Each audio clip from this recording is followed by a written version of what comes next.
The Weekly Harvest, an in-depth look at the Brandon Wheat Kings and the WHL. Washman trying to come up with it for Allison. Here's Allison right in front. He scores! Brandon Junior hockey fans, you've waited 2 decades for this. In the league's 50th anniversary, your Wheat Kings are the champions. And we are live. Welcome to the Weekly Harvest podcast. We are live streaming right now on the Q Country YouTube page. If you are one of the few right now to start, hopefully some more as we go on. We appreciate it. If you're listening the traditional way, downloading it to afterwards, of course, appreciate that as well. My name is Chris Falko, Director of Game Day Operations and Community Relations with the Brandon Wheat Kings. He's Brandon Crowe, the voice of the Brandon Wheat Kings, broadcasting live from his home, just outside Verdun. Crowe, how are you, bud? Great. The weather's really turned. It's been a nice couple of days, and it's really starting to feel like summer. Had the windows open, getting out in the sun. It's been a nice change. This whole monotony of life as it is right now. It's nice to be able to get outside and kind of forget about some of the craziness that is the world and health and everything else that comes along with it. So coming up tonight, we have ourselves a very special show because we have both a pre-taped guest and a live guest coming up on the show tonight. I have never met our tape guest before. I know that you've had the pleasure. I can't believe the amount of stories that we filled in the time that we had. We really could have kept talking to Pete for a long time. Our first guest tonight coming up in a little bit is going to be Pete Weber, voice of the Nashville Predators. What a guy, Pete. The stories. So let me tell you. So my wife went to school with Brooks Bratton is his name. He's the director of social media for the Nashville Predators. So they've stayed in touch over the years. He's been out to our farm, visited quite a bit. And every time Nashville comes to Winnipeg to play the Jets, if the Wheat Kings aren't playing, we try to go in the night before and visit with Brooks and spend some time and then go to the game the next day or whatever the case may be. So the last time we were in there, I don't even remember. I think it was back in January, and they stay at the Delta downtown.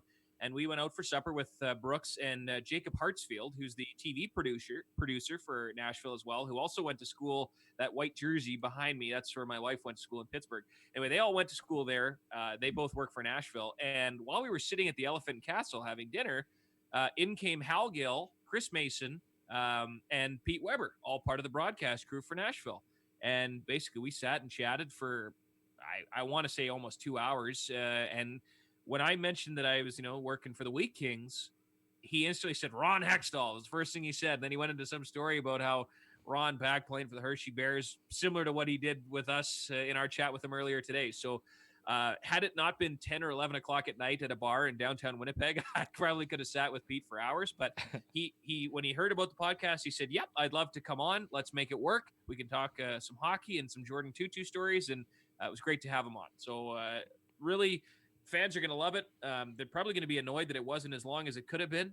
But great guy, full of energy. And if you ever get a chance, if you're just, on the NHL Game Center or whatever and can listen to him call a game, there is nothing better. He's one of the absolute best and a real legend, especially in Nashville.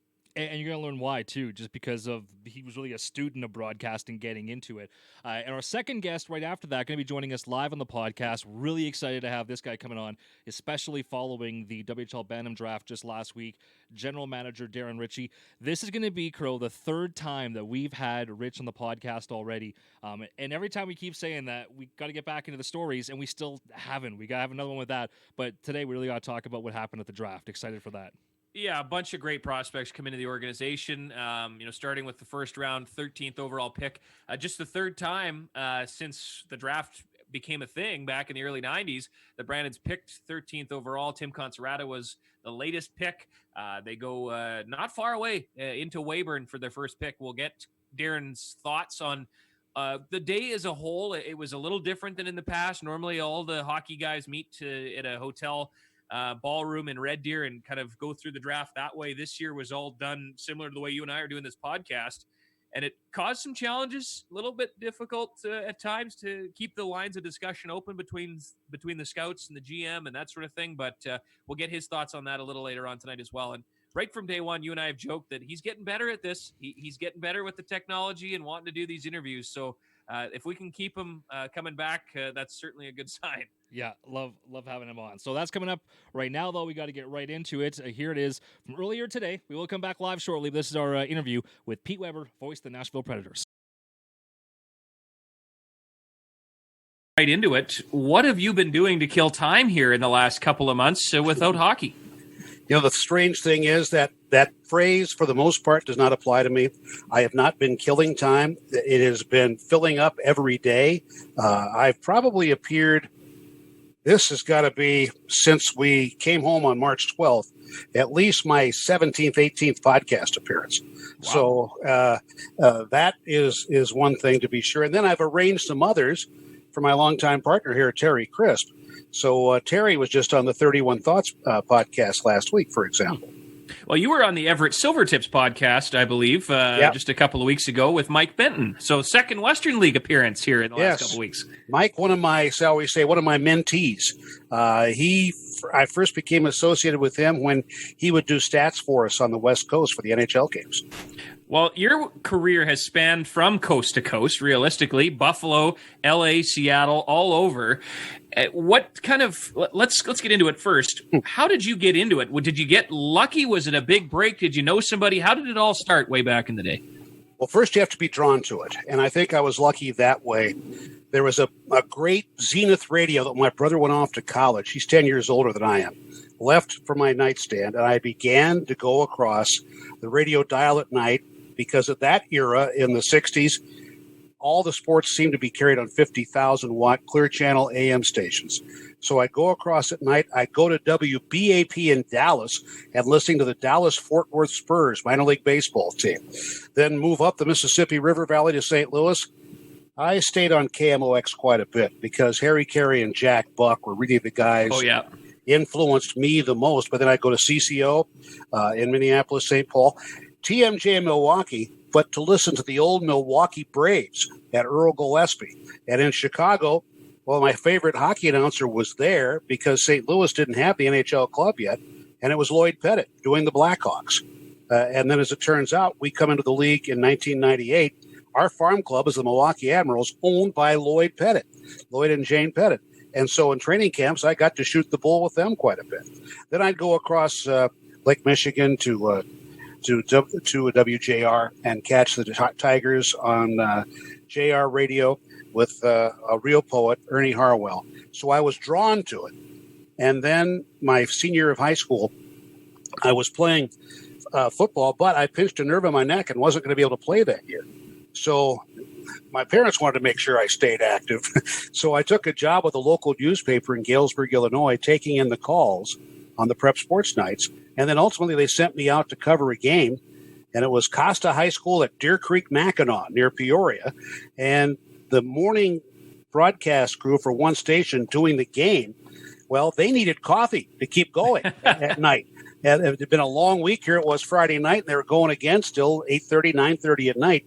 So the coffee, takes its toll, and he had to find the outhouse. So he handed me the microphone and said, here, you take over for a while. I'll be right back. And I liked it. And so that was senior year in high school. So that really helped convince me to go to the campus radio station when I went to Notre Dame. Wow. And now, Pete, you have covered every major sport, whether it be basketball, football. I know you've done baseball, of course, hockey.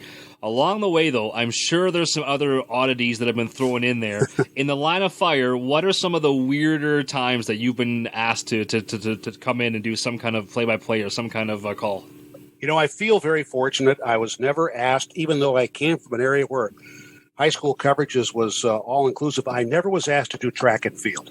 I can't imagine doing that. Nor was I asked to do what one of my friends was for ABC Radio Sports. When we were in Sarajevo, he and Carol Heiss Jenkins did radio play-by-play of the figure skating competition. Try to conjure that up. And then my friend who's been voice of the Rochester Americans since 1986, Don Stevens, when he was in San Diego, he was the voice of World Team Tennis San Diego Friars. And he had a match one night in Seattle where there were, I don't know if it was a storm or something, there weren't many people there. And Betty Stova was preparing for her service, and finally she appealed to the linesman umpire on the microphone, could you please ask the San Diego announcer not to speak during my service? I mean, And that was the story that came to me when I called Don. I said, hey, I see you're going to be doing a game with no fans in Cleveland on Sunday. Ultimately, that was called off, as we all know. But he goes, yeah, and all I can think of is Betty Stova and her service.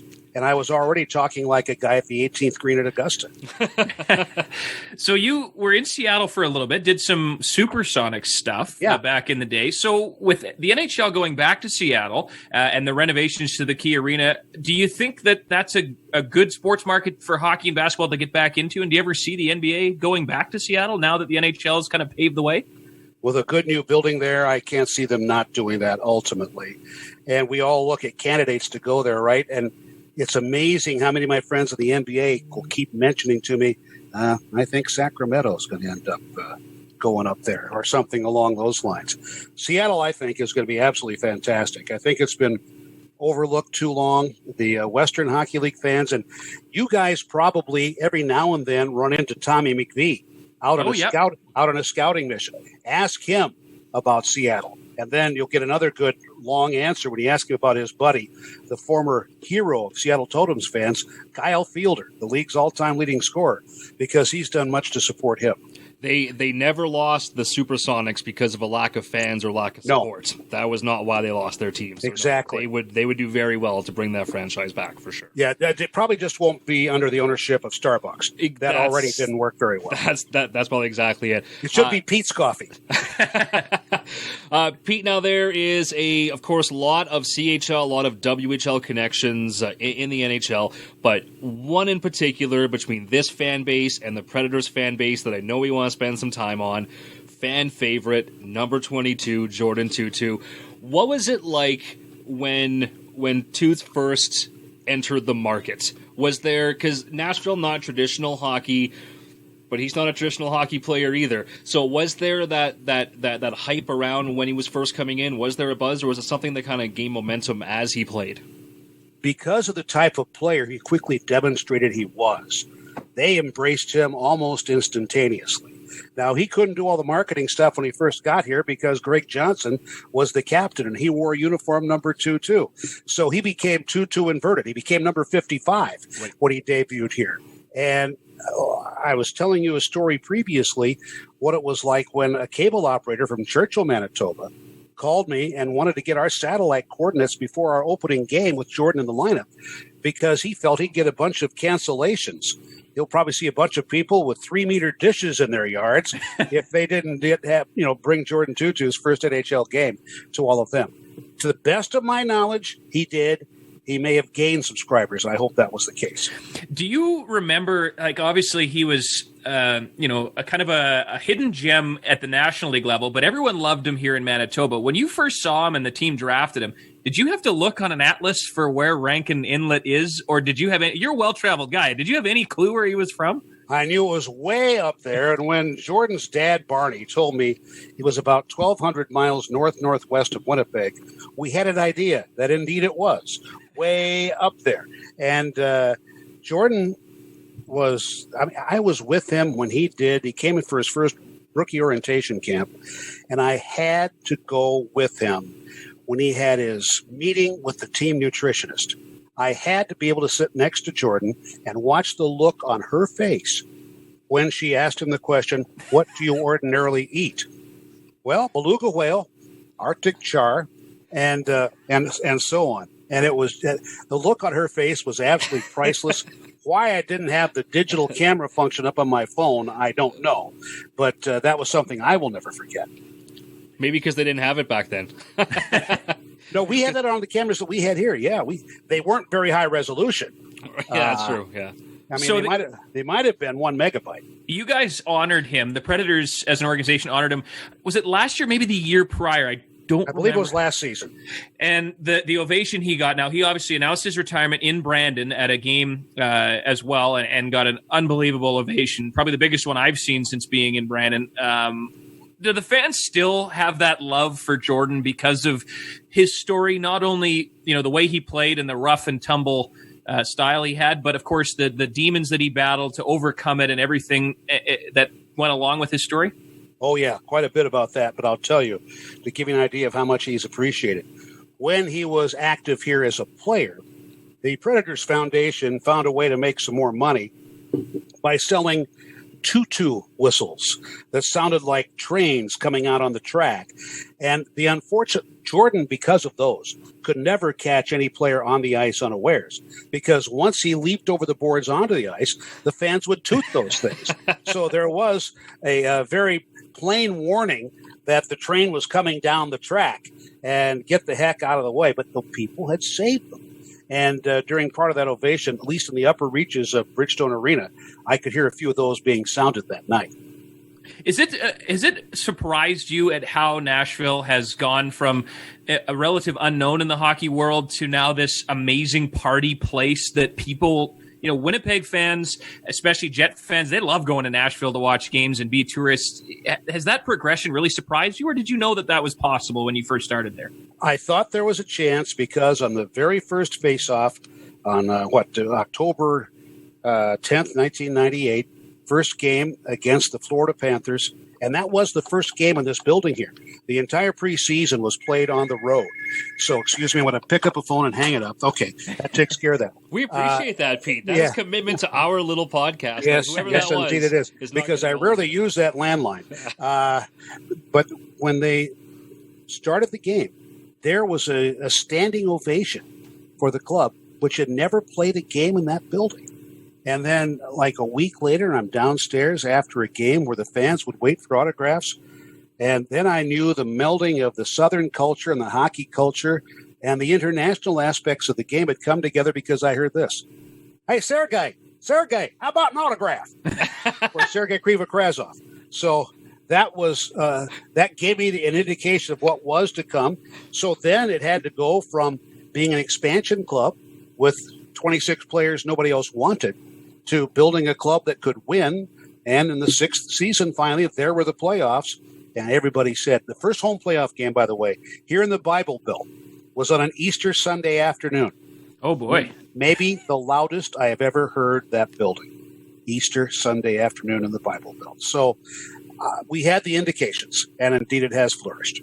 Well, I got a couple of questions sent to me on Twitter. One, of course, is from our mutual connection and a good friend of the Predators broadcast show, Brooks Bratton, who's the social media guy for the Preds. He wanted me to ask you about the heated toilets in Montreal. There must be a story behind that. Matter of fact, if I could move my camera, I've got one about to be installed in my house. That was gifted to me by Hal Gill back in January. My brother-in-law is going to install that in a few weeks. Number one, it's 2:30 in the morning. You have just left my old haunts in Buffalo, New York, to get into the hotel in Montreal. It is like January or February, and this is 4 years ago. And all of a sudden, the cell phones begin to light up. Everybody, after that trip, needs to go rest. And in the process of resting, let's just say their bottoms got warmed. Heated toilet seats in the Ritz-Carlton Hotel in Montreal become, and that's kind of ironic, is it not, that our last game before this pause was hit was in Montreal. We found out that we were getting paused when we were in Toronto. But that, I think, that will help with literacy rates greatly, because everybody just wants to go in there, sit, and read. Don't need any more time in there with smartphones. That's right. I love it. Right. And some of them even have USB charging ports. No way. Get yes, out sir. of here. Yes, sir. All right. So go ahead, Falko. You've been the voice of the Predators from game one through now. You talked about the loudest game was that first playoff game. Is there another game that sticks out in your mind of, I mean, I know that there's some games for me that I just think of them and I still get goosebumps because I think of the memories. Is there any other games that give you that instant goosebump feeling? Several. And one would be, and it usually they come against Detroit and or in the playoffs. When we started, Detroit was the measuring stick for everybody. I mean, they had a power play by itself. Those five guys were more than the Predators' payroll at that point in time. So just consider those situations. So there was a night where they beat the Red Wings here 8-0. I called it the night of the harmonic convergence. Steve Yzerman was so angry, he slammed the penalty box door and shattered the glass. And then he got tossed out of the game. But then There was the playoff game here in 2016, triple overtime, ends 1:05 in the morning. Nobody had left. It was a weeknight. So I told the kids on the air that if you need an excuse for the next day, just email me and I will send something to your principal or your teachers. But nobody left. And Mike Fisher scored the goal at like 1:06 in the morning to force a Game 5 in the series with San Jose in 2016. And that was also one where Brent Peterson, a longtime Western Leaguer as a player and a coach, was working with me on radio. Terry Crisp was not on TV that night because we were too far along for local television to have hold. But Terry was up there, and he squeezed Brent's ribcage so hard after Mike scored that goal that you could just hear all the oxygen leaving Brent Peterson's body on the air. So it wasn't that Brent lost control. Well, I guess he did lose control because of Crispy, but that was part of all of that, to be certain. So, yeah, there are a number of games like that, but it is, and the other was just wrapping up the sweep against the playoff demon that was Chicago. Predators had previously 3 playoff series losses to them, including one where they likely should have won, and had they won that one, the Blackhawks don't win their first cup. It was in 2010, and they had a chance to come home with a 3-2 lead. Coughed a puck up into a breakaway for Patrick Kane to tie it. And then Marian Hossa, who probably should have been thrown out of the game for boarding Dan Hamhuis earlier, gets out of the penalty box from his major penalty and scores the winner in overtime. But that would have given Nashville a 3-2 lead coming home for Game 6. But as it would turn out, the next weekend, as they call it here, the 100-year flood hit Nashville. There could have been no games played here. Certainly, yeah. My last question for you. You've been in the league a long time, whether it's a color guy back in LA, time with the Buffalo Sabres. Lots of great Wheat Kings have come through. I think I asked you this in the hotel when we first crossed paths. Ron Hextall, Brian Popp, Ray Allison, all sorts of great NHLers have come and gone. Do you have a favorite that you could think of off the top of your head? Obviously, Ron Hextall probably created a lot of conversation amongst broadcasters back in the day. Well, he without question is still my wife's favorite goaltender because she liked that he would mix things up quite a bit. And when we were in Buffalo and Ron was playing for Hershey, whenever Rochester was playing Hershey, we went over. And then every now and then we got a real bonus because Paul Stewart would be reffing the game. And we would have a brouhaha or two that night to be certain. But my favorite was the first I ever met. And he was with the Kings for a good long time, Dan Bonner. Dan Bonner was a Wheat King coming to LA Kings camp. We were in Victoria, BC, staying at the Empress Hotel. And those were great times and some great memories. I got one more question for you here. Do you remember the first catfish and your reaction to what was happening? I almost felt somewhat guilty because we had those Hockey 101 classes in the Arena Tower before games, and they kept asking me, what's the deal with the octopus on the ice in Detroit? So I went through it. I said the Cusimano brothers, the fish market in Detroit, back in the day when you had to win 2 series to win the Stanley Cup, they thought it'd be great to have the octopus out there with the 8. And I was very careful to enunciate this: tentacles, folks, that would be on the ice and representing the number of wins you needed to take home the Stanley Cup. So we quickly, in that classroom situation here, decided there was nothing we knew of with 16 legs. So maybe something more indigenous to the area, and catfish turned out to be the response. There was one funny night in Detroit. And, well, there are many funny nights in Detroit, but there was one funny night in Detroit where this one Predators fan came up, and he is wearing, and I'm going to say it was probably 10 degrees Fahrenheit outside. He was wearing a yellow rain slicker, and he had the catfish taped tightly to his body so he could get in. Well, it was one of those nights where the Red Wings could do no wrong. They were up like 5 or 6-1 in the third period. The guy had missed his opportunity from the first Predators goal to go down and throw the catfish on the ice. He wanted out of there, so he figured he would just openly, because he was on the penalty box side, walk down behind the penalty box, take the catfish and rip it away from the tape against his body and throw it over, and then turned around and gave himself up to be taken out of the rink. That was one of the better catfish stories of all time. But the other one, after the tragedy in Columbus, where the young lady was hit by the puck and passed away a couple of days later, and the netting went up. Well, that off season, not all of our fans were aware of that. So the catfish comes in for a game against Detroit, and a guy comes down, throws the catfish up, doesn't realize the mesh netting is there, and it splats all over somebody when it comes back down on the first row. So I felt kind of sorry for that, too. Oh, that is awesome. And Pete, we know we could go on forever with you. We're glad you took some time out of your day to squeeze us in. Obviously we want to wish you the best of luck whenever the season gets going. We'll leave it on this thought. Do you think the NHL will continue? I think they're going to do everything that they can. I just don't know if the health authorities are going to feel comfortable giving the go-ahead. We've already got that with reports this week, that Friday some NBA practice facilities are going to be opened up. And since it was the NBA who got us started on all of this, and it was an NBA player, Rudy Gobert was in the hotel room of Carolina's John Forsland and forced him into 2 weeks of isolation. Yeah. Thankfully, he didn't have to have any treatment for all of that. But I guess NBA is going to lead the way to begin with, and then the NHL will follow with some adaptations. Well, Pete, we appreciate this. This was awesome. Yeah, Pete. Thank you very much, guys. And if you ever want to talk about catfish again, I'll be more than happy to do that. Or talk about, I'm sorry I don't have my Jordin Tootoo whistle with me here right now, but I've got several autographed copies of his book. Okay. And now here we go. We're back live. How you doing? Chris Falko, Brandon Crowe. And in the bottom of your screen, we have got the general manager of your Brandon Wheat Kings, Darren Ritchie. Rich, how are you? I'm good. How are you guys? We are hanging in there. It's really good to see you, even if it's over a computer screen. You've got quite the quarantine beard going on. Yes, and I've actually trimmed up just for your show today, and I did it earlier today, the Western Hockey interview with Zach Hodder. So I haven't. I like growing a beard, and it's a good time to do it. That is a man's man right there. I got the whole Sidney Crosby thing going, and I'm just giving up, but you've got it going. There you go. Yeah, but if Falco and I take our hats off, we've got a big old mop up top. Like, look at this. It's just flowing out the back. Where's yours? Can we make you jealous if we do that or no?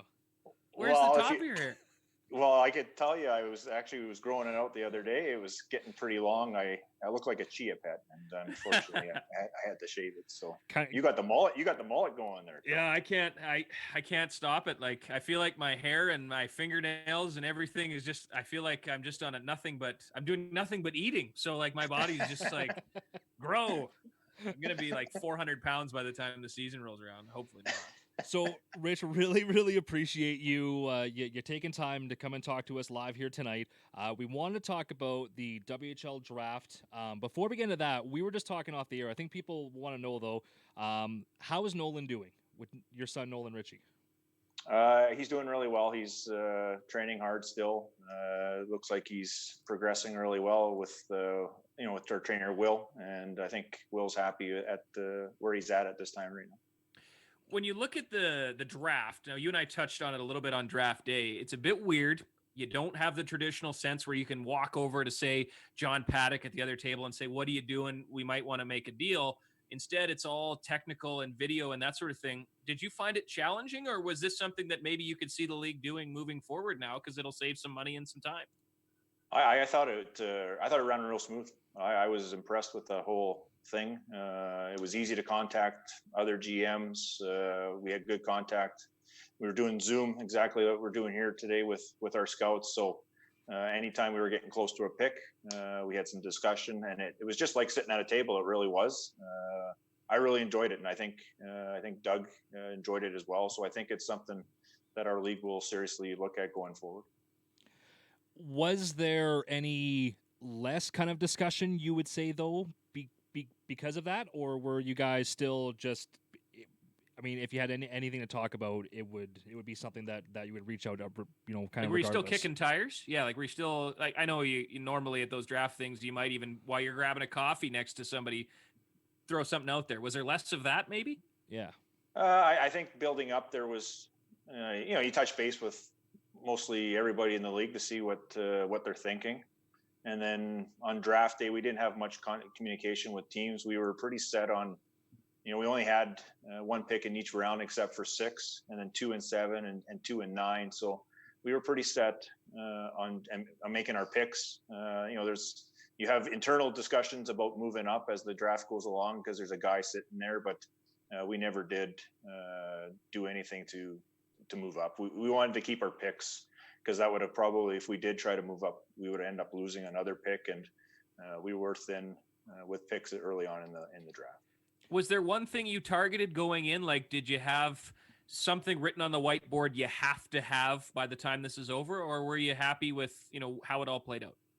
No, we didn't have anything drawn up. We're hoping for. We wanted the best player, and at 13, sorry, and we went by our list. Our guys worked real hard for 2 weeks on our list, and I thought our guys were real good building up to the draft. And you always have things that you hope for, or you just gotta, when you're sitting at 13, you don't have much say. You gotta wait and hope that a couple players go ahead of you that you had lower on your list, and hopefully you get a guy that kind of falls that you're hoping for. What, you mean it's unreasonable to expect that you could trade up and get the number 1 pick overall this year or something? Yeah, no, it's not that big of a deal. I mean, just make it happen. Yeah, I don't think John was going to do that. Considering he signed Bedard the day before, pretty much ended that hope. So with our first pick in the first round, tell us about Quinn, first defenseman that the Wheat Kings have taken in the first round since Braden Schneider. Not to put too much pressure on the kid, but again, with any first round pick, there's going to be at least a little bit of that. But kind of talk about Quinn's game, what the organization sees in him. Well, he's a real smart player, a real good skater, can run a power play, sees the ice very well. Always, his first pass for me was always impressive. He found the right outlet. I always tell D-men that your first option is usually the right option, and he makes good plays all the time he's on the ice. He's a really good skater, gets back for pucks real quick, and has a second gear. So we're real excited to have Quinn part of our organization. One of the comments I saw from a Wheat King fan was, it's good to see the C on his sweater, referring to his Weyburn club team where he had the captaincy on his sweater. Is there, at that level, is there much put on that as much as there would be in the Western Hockey League? Is he as much of a leader as, say, that piece of fabric would suggest? Well, everything we did and talked with him and his family, he is a leader. He's very well spoken, understands what he is and what he does best at, and he would he leads by example on the ice by the way he plays. And I'm just saying from watching the boy play, Quinn play, sorry, that he leads by example with the way he plays. And his team Weyburn, they had a pretty decent team, and for him on the blue line to put up the points that he did on the blue line, it seemed like he was a real good contributor at both ends of the ice. So great first pick in the first round, you got to figure. Then, though, in the second round, you pick a forward who seems to light the lamp at will when you look at his stat line. I know that stat lines are a little deceiving at this age and the different leagues, kind of across and where the kids are playing. But to talk about Trey and what he brings, because it seems like this is a real offensive player that you guys took in the second round. Yeah, he's Trey's a real competitive guy that he's in the middle of everything all the time. He's a guy that when you're watching the game, he just catches your eye because of his work ethic, his speed. He's got a real good shot. He takes the puck to the net with a purpose. And we just again, he's another guy that shows some leadership by the way he works on the ice all the time too. So our guys were real high on Trey all year, and we're real excited to add him. And obviously, he has great numbers, good points, no different than Quinn. But we don't look at that for a deciding factor. We're looking at the player, trying to project what he's going to be at 18 and 19, and we think these two players are going to be real good Western League players. The best part about Trey, and I spent time as the voice of the Nipawin Hawks, his dad is an absolute legend in Nipawin. 818 penalty minutes in just 167 games. Really? He spent more time in the penalty box at the cage in Nipawin than he did on the ice. And the second you guys drafted him, Rich, Marlon Murray, the longtime GM and coach of the Dauphin Kings who played in Nipawin, sent me a message and said, if this kid plays like his dad, everyone in Brandon will have a Trey Johnson jersey. I know the game's changed a little bit, but did you talk to his dad at all? What does he think of this whole thing? And does he hope his kid stays out of the box a little more than he did? Well, I did talk to Dion after the draft, and just like Trey, they're very excited to come here. They're very good friends, actually, with Braden Schneider's family. So they know the Wheat Kings really well, so they are excited to come here. And Trey is a very competitive guy. I don't think he's going to get 800 penalty minutes like his dad, obviously.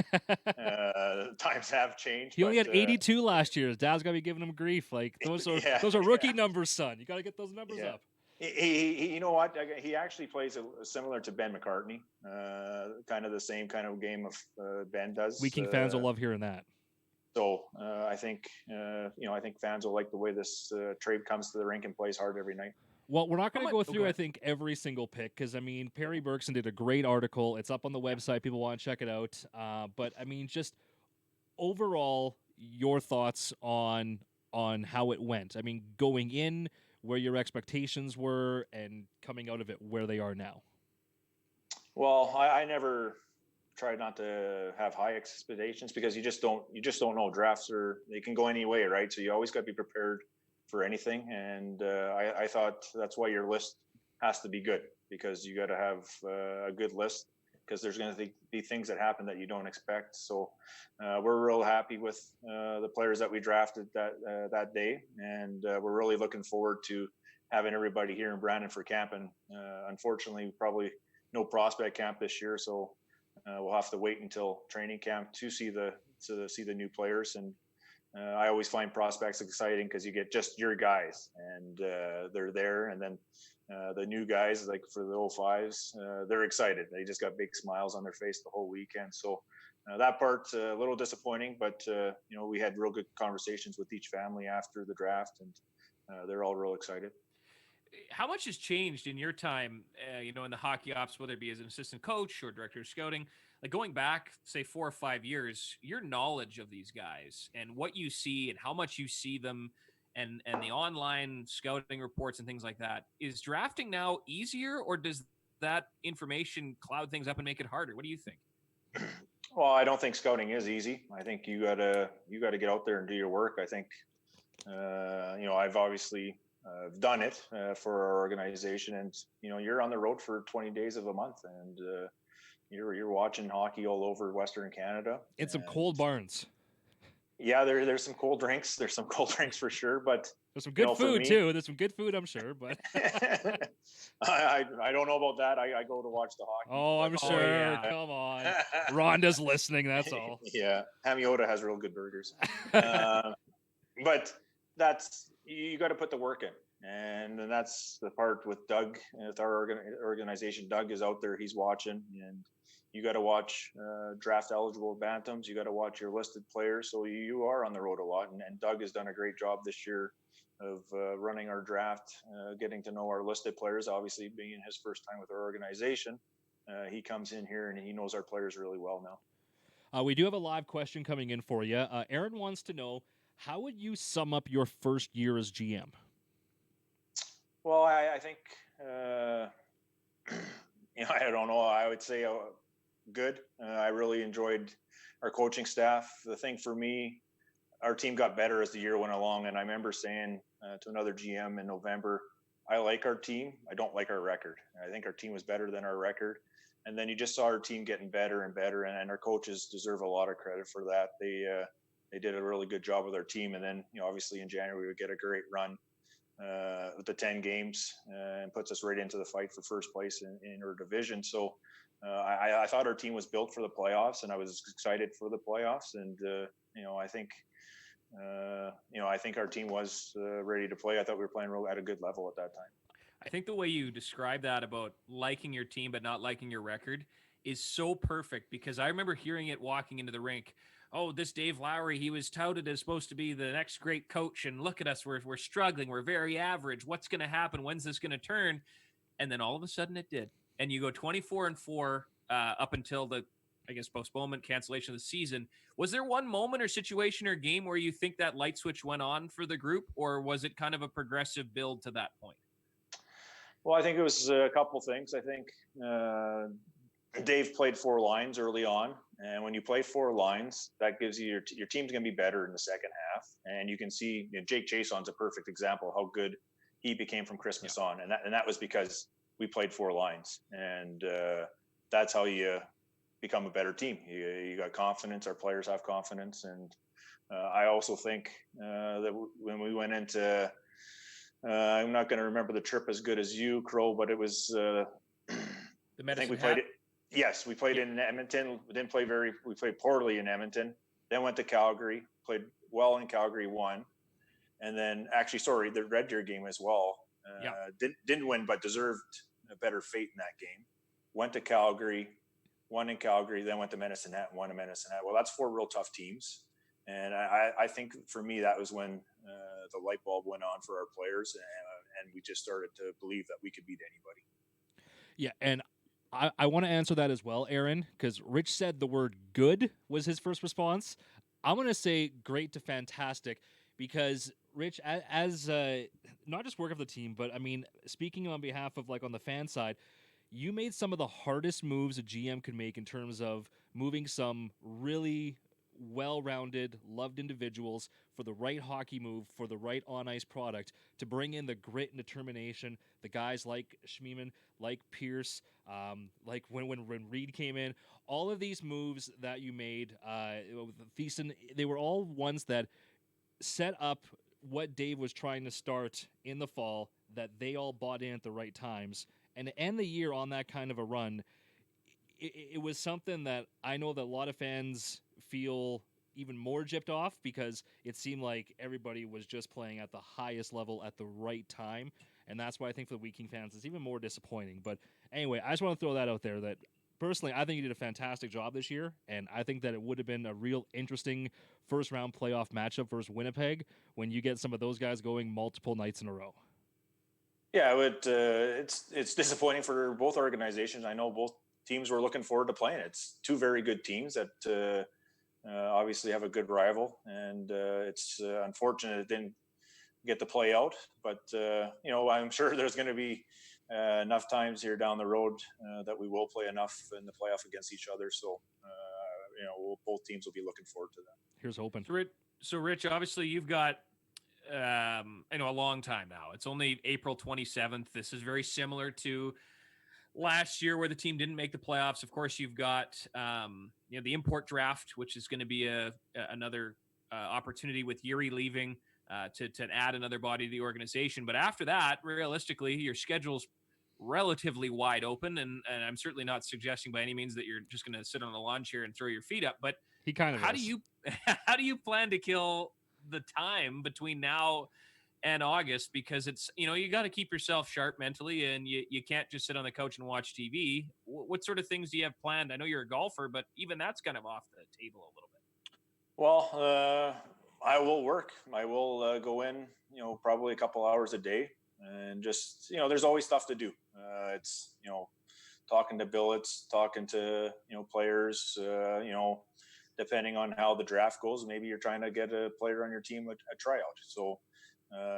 There's always something to do, and you're right. You need to have a bit of a downtime, and I will take a couple weeks for sure and go to Clear Lake and hang out there and just keep quiet. But really, as you guys know, you got your computer, you got your phone nowadays. Yeah. You're working all the time. So even when you're at the lake, you get a phone call or something, you're on your computer looking. It never slows down.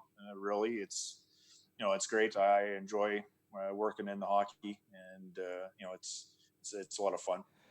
Well, we've talked about how we've really wanted to get you back on the pod again, just so we could talk about some more stories from back in the playing days. Enough about kind of all this kind of official business. We want to hear some of the fun stories too. And now the fact that we can do this and connect, maybe we hook up with some of your former line mates, and maybe we can convince you to come back on a future podcast. Maybe. I'm not going to put you on the spot right now, but I'm just going to tell you that's kind of what I'm going to be shooting for in the next little bit. So hopefully we can have you back on, Rich, but really appreciate you coming on tonight and just giving us a recap here. Yeah, no, thanks for having me, guys. I really appreciate it, and always enjoy coming on. Well, Rich, I gotta ask you before you go though. Our guest next week. We're gonna drop it now. We have one confirmed guest, one of the all-time greatest Wheat Kings ever in the history of the organization. Brian Propp is going to join us next week. Now, based on the history, of course, Ray Allison, Bill Lego, that line that they had, as a young guy, did you ever get a chance to speak to him? Did he ever come back to the organization or talk to anybody or come to any camps or anything like that? Did you ever have any run-ins with Brian Propp by any means? No, I haven't, and I'm trying to think. There was one time where he was back in Brandon, and maybe it was the Memorial Cup, maybe. But I know he was around. I never did get to meet him, but obviously I know who he is and what he's done. I know my wife's grandmother, she loved Brian Propp, and she had a picture of him in her cabin of him. So I know how much he was beloved in Brandon. Well, we're looking forward to that, Rich. And like Falko said, thanks for doing this. Try and stay busy. And we can't wait to see what your mountain man beard looks like in August. Thanks, Crow. Take care. We'll try and get rid of Rich. There we go. All right. Well, that'll do it. That was awesome. There you go. Episode 16 in the books. Again, tip of the cap to Pete Weber, the longtime voice of the Nashville Predators. He actually was ready to go last week at 3:00 on Monday. I wasn't overly clear in my email, and he was sitting in his home office waiting for us to call him. But I was outside I was outside in the shed playing with some tools, and you were hanging out with the boys. So I feel bad for that mix-up, but he was so gracious to join us. And then Rich, of course, he's got lots on his plate too. So that was fun, and you and I are starting to get the hang of this. Little bit, we're like the 1920 Wheat Kings. We started a little rocky. Of course, we had Yuri's poor connection from the Czech Republic and LT slipping a little F-bomb into the conversation, and here we go. We're full steam ahead now. Yeah, and on this side of things, so from the broadcasting to the watching the YouTube channel to the chats to the people comment, it's been a whole lot of fun. So I'm liking this aspect of the whole live podcast again. But if you're not listening to this live, appreciate it. But every Monday night from here on out, about 8:00, you can check it out on the Q YouTube page. If you want to get a hold of us, though, make sure that you drop a line at any time. I've even got a fancy little graphic here that we're going to use. Boom. qweeklyharvest@gmail.com. So it's qweeklyharvest@gmail.com. You can drop us an email if you want at any time, or you can, again, join us live on Monday nights. But really appreciate you tuning on in and checking this out. You bet. And, of course, next Monday, Brian Propp, one of the greatest Wheat Kings of all time. So you dropped that before I was ready for it. Like, my facial expression, I was like, oh, we're going to talk about this now? Because I'm really, really hopeful that we can get the full line. Because that would be amazing. We're trying to reach out to both Ray Allison and Bill Derlego as well, and if we can reunite the trio, boy, would that be something. But either way, we are confirmed with at least one of the three on that line in Brian. He was excited. He's a busy guy, though. He emailed us back today and said he's got a different podcast that day at 1:00, so we had to fit it in. So certainly. He's still part of doing a lot of alumni stuff with the Flyers and that sort of thing. And, of course, he had the health scare a while back and recovering well from that. So looking forward to next week and can't wait to see what he has to say. And speaking, by the way, of the email, once again, we did get one email, and it was Eric, and this is actually going to go hand in hand with this. He said that he would love to hear a guest from way back. He didn't say how far way back. He's like, I'd like to hear something from way back. Well, there we go. This is pretty way back. So hopefully this will make the grade for that, and it'll be a good show next Monday. So again, thanks for tuning on in. Anything else to add there, Crow? No, this was awesome. Thanks to everybody who sent messages. I know Dan Block out in Red Deer, who's kind of the honorary Wheat King equipment manager. He said, great show tonight, fellas. Aaron Bull, longtime Wheat King fan, he's commenting live on the YouTube, and everyone else that tuned in tonight. Thanks. Spread the word, and we'll talk to you next Monday. We'll talk to you later. Have a good week.